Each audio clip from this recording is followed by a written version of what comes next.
is a very important bill for a small number of students for whom it's very important. As the carrier of the bill indicated, and my two good colleagues, we have seen these existing in Oregon. We did visit a school in Portland that had 4 of these for young children, 2 for students, I believe, kindergarten through 2nd grade, 2 for students from grades 3rd through 6th grade.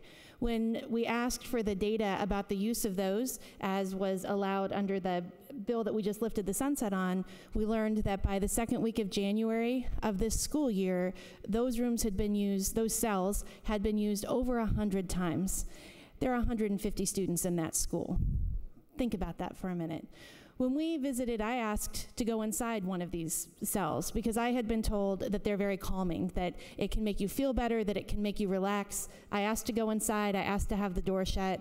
I didn't feel calmer. I didn't feel relaxed. There was a window. The one I was in was different than the photos on your desk because there was a window about where that upper peephole is.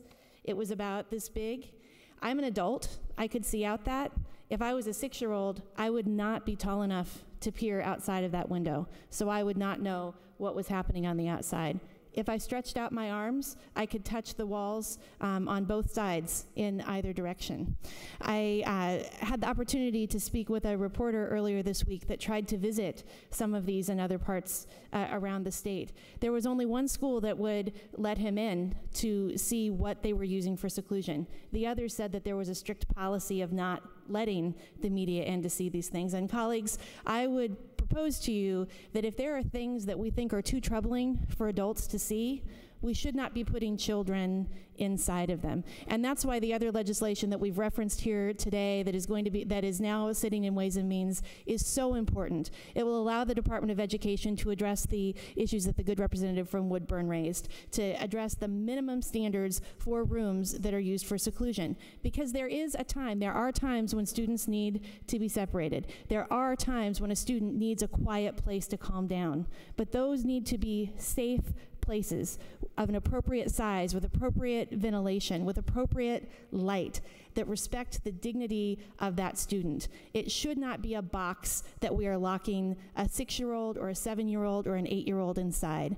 Nor should it be a box that we have other 6, 7, 8, 9, 10-year-olds sitting in that room watching other kids get locked inside. We had a child psychiatrist testify in House Education that talked about the long-term psychological trauma of witnessing this or experiencing it.